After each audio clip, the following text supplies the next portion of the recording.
खास पेशकश में मैं आप सभी लोगों का बहुत बहुत स्वागत करता हूँ, बहुत बहुत इस्तकबाल करता हूँ। बड़े खुशी की बात है कि आज हमारे स्टूडियो में कोरोना जैसी महामारी पर बात करने के लिए हमारे शाहजहानपुर जनपद के सुविख्यात होम्योपैथ चिकित्सक डॉक्टर गौरव कौशल जी तशरीफ फरमा है। मैं डॉक्टर गौरव कौशल का अपने चैनल की तरफ से बहुत बहुत स्वागत करता हूँ, बहुत बहुत इस्तकबाल करता हूँ और इनसे बातचीत करते हैं कि इस कोरोना महामारी को लेकर यानी जो भ्रांतियाँ हैं, जो लोगों में अफवाहें हैं या कुछ ऐसी बातें हैं जिनको लेकर असमंजस की स्थिति बनी हुई है।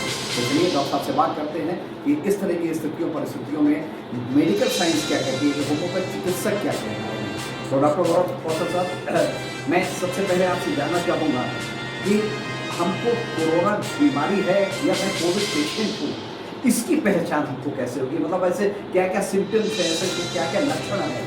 पहले तो आप सभी को नमस्कार। बिल्कुल सही टॉपिक आपने लिया आज कोविड के बारे में। ये ज़रूरी है इस समय डिस्कशन करना, क्योंकि जैसे तेज़ी से वायरस फैल रहा है, लोगों की जानें जा रही हैं, तो उसके लिए हमें लगता है अवेयर होना बहुत ज़रूरी है। तो कैसे पहचाने हमें कोविड है? कोविड आजकल जो है वो भी एक नॉर्मल वायरस की तरह ही है, ठीक है। जैसे नॉर्मल वायरस फ्लू होता है, जैसे नॉर्मल फ्लू आजकल चलता है, आजकल के मौसम जब चेंज होता है, तो उसी तरीके से कोविड भी है। लेकिन कोरोना जो वायरल है वो बहुत तेज़ वायरस है। ये सीधे लंग्स पे इफेक्ट करता है और तुरंत आपको इन्फेक्शन देता है, आपकी प्रॉब्लम शुरू करता है, आपके लंग्स में निमोनिया क्रिएट करता है। तो ये वायरस, क्योंकि वायरस बहुत तेज़ी में रेप्लिकेट कर रहा है, जो पिछले साल का वायरस था उससे ये वायरस थोड़ा तेज़ है और इसमें लोगों को इन्फेक्शन बहुत तेज़ी में हो रहा है। तो इसलिए नॉर्मल सिम्टम्स ही हैं, जुकाम, बुखार, स्मेल ना आना या मुंह का टेस्ट ना डेवलप होना, तो ये इस वायरस के मेन सिम्टम्स हैं जो कि नॉर्मल वायरल में होते हैं। लेकिन इसमें बुखार बहुत तेज़ रहता है, 102, 103 तक रहता है। अगर आपको 2 दिन हो गए हैं बुखार नहीं उतर रहा है, आप तुरंत अपनी कोरोना की जांच कराइए, अपना ट्रूनेट टेस्ट अपने डिस्ट्रिक्ट हॉस्पिटल में जाके कराइए, ताकि आपका सही टाइम पे वो उपचार हो सके।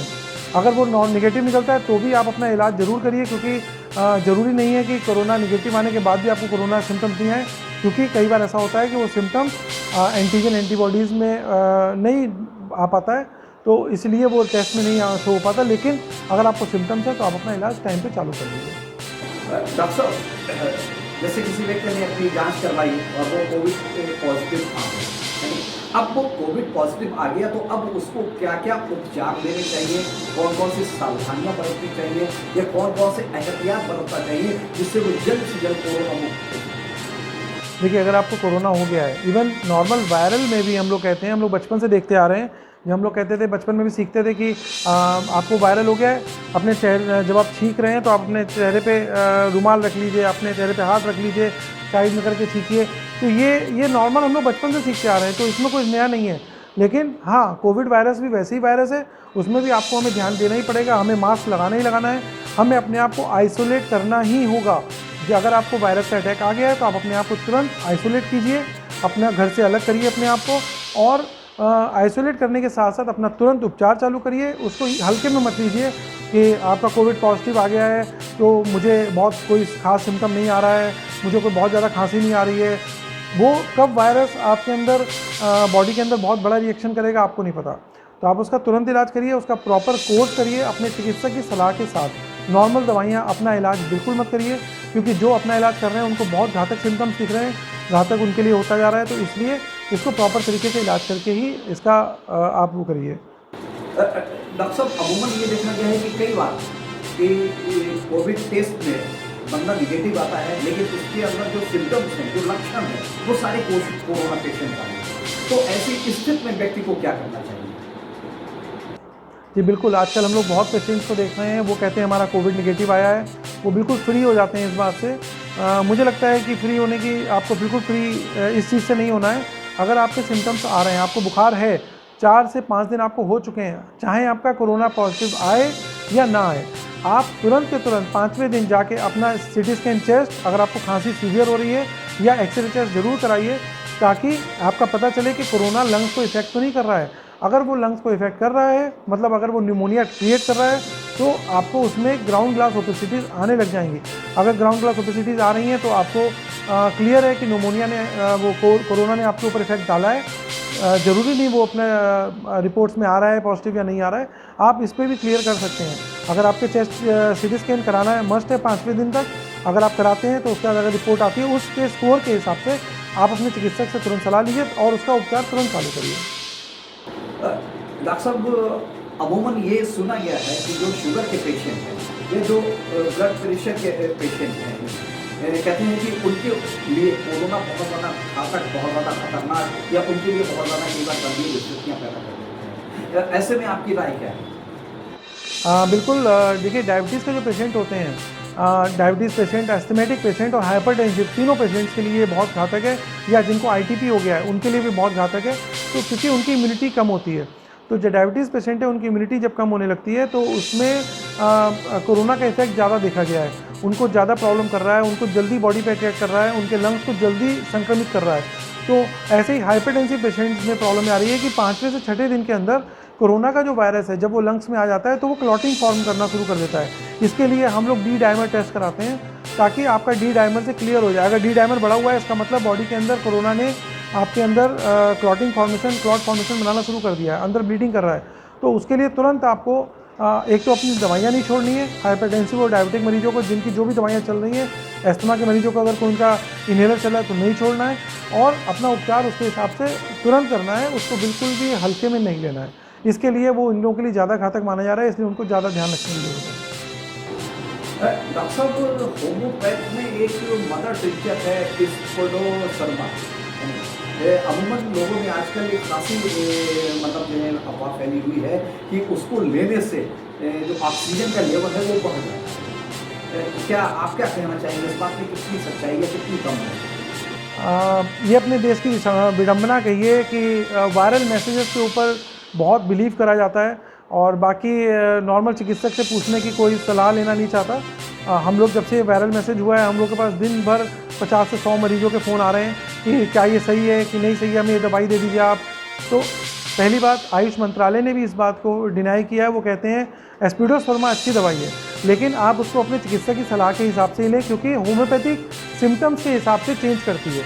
अगर आपके सिम्टम्स अलग हैं, आपके पड़ोसी के सिम्टम्स अलग होंगे तो उसके हिसाब से दवाइयाँ चेंज होगी। इवन आपका राइट लंग अगर अफेक्ट है या लेफ्ट लंग अफेक्ट है तो उसके लिए हमारे यहाँ दवाइयाँ अलग है, राइट लोब के लिए अलग, लेफ्ट लोब के लिए अलग। तो ऐसे ही एस्पिडोसर्मा अच्छा लंग टॉनिक है, वो लंग्स की कैपेसिटी को बढ़ाता है, लेकिन जब तक आपका निमोनिया कवर नहीं करेगा, आपका निमोनिया ठीक नहीं होगा, आपका SpO2 लेवल नहीं बढ़ेगा। तो लंग्स को आपको ठीक करने के लिए एस्पिडोसर्मा के साथ साथ और भी दवाइयाँ लेनी पड़ेंगी जो आपको अपने चिकित्सक की सलाह से ही लेनी है। आप इस तरीके से अपने आप सोच रहे हैं कि एस्पिडोसर्मा से आपका ऑक्सीजन लेवल बढ़ जाएगा, किसी का इसलिए बढ़ जाता है क्योंकि किसी का अगर निमोनिया का इफेक्ट बिल्कुल माइनर है उनका तो SpO2 लेवल बढ़ जाएगा, लेकिन जिनको मेजर हो गया है उनको आपको साथ में दवाइयाँ चालू करनी ही पड़ेंगी। इसलिए आप अपना इसके लिए और भी दवाइयाँ हैं जो अपनी चिकित्सक की सलाह के हिसाब से ही लें, केवल एस्पिडोसर्मा के भरोसे ना रहें। डॉक्टर साहब, कई बार क्या होता है कि आदमी को और भी कई बीमारियां होती है जिनकी वजह से वो एलोपैथिक दवा ले रहा होता है, तो क्या एलोपैथिक दवा के साथ साथ होम्योपैथिक दवा को लिया जा सकता है? बिल्कुल, आप बिल्कुल ले सकते हैं। देखिए गवर्नमेंट भी इस बात को मानता है कि आयुष की साथ में नीड है, तो जैसे काढ़ा है वो गवर्नमेंट शुरू से कह रही है कि आप काढ़े का इस्तेमाल करिए, आप भाप लीजिए, आप होम्योपैथी में दवाई जो इम्यूनिटी बूस्टर्स हैं वो लीजिए। तो इवन आयुष मंत्रालय ने आर्सेनिक एल्बम के बारे में बताया था कि आप 30 सुबह शाम लीजिए एज ए प्रिवेंटिव। तो ये दवाइयाँ ले जा सकती हैं बिल्कुल, जो भी निमोनिया की दवाइयाँ हैं। अगर राइट लंग ज़्यादा इफेक्ट है या लेफ्ट लंग ज़्यादा इफेक्ट है उसके हिसाब से आप दवाइयाँ होम्योपैथी ले सकते हैं जो कि एलोपैथी के 1 घंटे के फ़र्क पे चल सकती हैं। तो अगर आप एडमिट भी हैं कहीं तो भी आप उन दवाइयों के इस्तेमाल को ले सकते हैं। अगर आप अपनी रिपोर्ट दिखाइए, होम्योपैथी चिकित्सक से मिलिए और उन दवाइयों का इस्तेमाल कर सकते हैं, कोई परेशानी नहीं है। डॉक्टर साहब, अमूमन जैसे कोई कोरोना पेशेंट है, यानी पहले उसकी रिपोर्ट पॉजिटिव आई, 14-15 दिन बाद उसने मेडिसिन ली, योग किया, जो भी सावधानियाँ एहतियात बरतनी थी उनको उसने बरता और उसके बाद वो नेगेटिव आ गया। तो ये 14 दिन का तो एक कोर्स है, लेकिन सही में जो रिकवरी के दिन है वो कितने हैं, यानी और साथ ही एक जानकारी आप समझनी चाहेंगे कि जब कोरोना पेशेंट सही हो जाता है लेकिन बावजूद कई लोगों ने इस चीज़ को बताया कि काफ़ी दिनों तक उनको कमज़ोरी रहती है, वीकनेस रहती है, तो उस कमज़ोरी और वीकनेस को दूर करने के लिए उसको क्या करना चाहिए? देखिए वैसे ये रिकवरी का जो फेज़ है ये पेशेंट की इम्यूनिटी पे बहुत डिपेंड करता है। अगर आपकी इम्यूनिटी अच्छी है तो रिकवरी आपको जल्दी मिलेगी। अगर आपकी इम्यूनिटी या डिपेंड करता है कि आपको कोरोना कितना इफेक्ट कर चुका है। अगर आपको कोरोना ने काफ़ी इफेक्ट किया है तो ऑब्वियसली ये टाइम लेगा। जितना टाइम आपको कोरोना हुआ है, 12 दिन का वैसे इसका फेज़ होता है। 11 से 12 दिन में वायरस का एक पीरियड दिया गया है कि 12 दिन में वो टेस्ट निगेटिव हो सकती है, 12 से 13 या 14 दिन के अंदर। लेकिन रिकवरी में कम से कम 25 दिन लगते हैं। जो टोटल आपको वीकनेस है, आपको भूख ना लगना है, या जी मचला रहा है, या टेस्ट डेवलप नहीं हो पा रहा है, या कड़वापन आ रहा है मुंह के अंदर, कमजोरी है, अगर आपको कमजोरी है तो आप उसके बाद जेलसेमियम दवाई है 200 में आप सुबह शाम ले सकते हैं। और भी बहुत सारी दवाइयाँ हैं। भूख ना लगना, लीवर के ऊपर असर जो आता है उन दवाइयों का असर, तो वो आप अपने चिकित्सक की सलाह, होम्योपैथी चिकित्सक की सलाह से इम्यूनिटी बूस्टर या इन दवाइयों का, जो बहुत सारी दवाइयाँ आपने यूज़ करी हैं उनके साइड इफ़ेक्ट्स हों या और भी परेशानी हो तो उसके लिए आप ले सकते हैं, कोई परेशानी नहीं है इसमें। लेकिन 25 से 30 दिन लगते हैं, इसलिए आपको रेस्ट करने की ज़रूरत है, आपको अच्छा आहार लेने की ज़रूरत है। आप फ्रूट्स लीजिए अच्छे से अच्छे। जब आपका कोरोना निगेटिव हो गया है, खाने पीने पे विशेष ध्यान रखिए, लिक्विड डाइट ज़्यादा से ज़्यादा लीजिए। तो इस तरीके से आप 20 से 25 दिन में पूरी तरीके से कवर हो सकते हैं। डॉक्टर साहब, ये तो भी कोरोना को लेकर बातें, यानी कि किस तरह से कोरोना ने हाहाकार मचा रखा है, कोई कोविड पेशेंट है नहीं है, किस तरह से उसकी रिकवरी होती है, क्या उसको उपचार करने के लिए, क्या एहतियात बरतने चाहिए। लेकिन अपने दर्शकों के लिए आपसे जानना चाहूँगा कि कोरोना मुक्त होने के लिए क्या क्या सावधानियां बरतनी चाहिए जिससे आपको कोरोना हो ही ना पाए, तो इसके बारे में आप क्या कहना चाहिए? देखिए, मेरे हिसाब से जैसे आजकल वायरल मैसेज एक दो ये भी आ रहे हैं, डरिए मत। मुझे लगता है कि डर ज़रूरी है। अगर डर नहीं होगा तो जब तक किसी को कोरोना नहीं होता वो उसकी प्रॉब्लम्स को नहीं फेस कर सकता। आपके परिवार में जब कोरोना होता है तो आपको डर लगता है कि नहीं ये गलत हो गया, तो पहले डरिए। और जब हो जाए, अगर हो गया है गलती से आप, ठीक है, तो अब उसके बाद डरने की जरूरत नहीं, उसके बाद आप उसका उपचार करिए।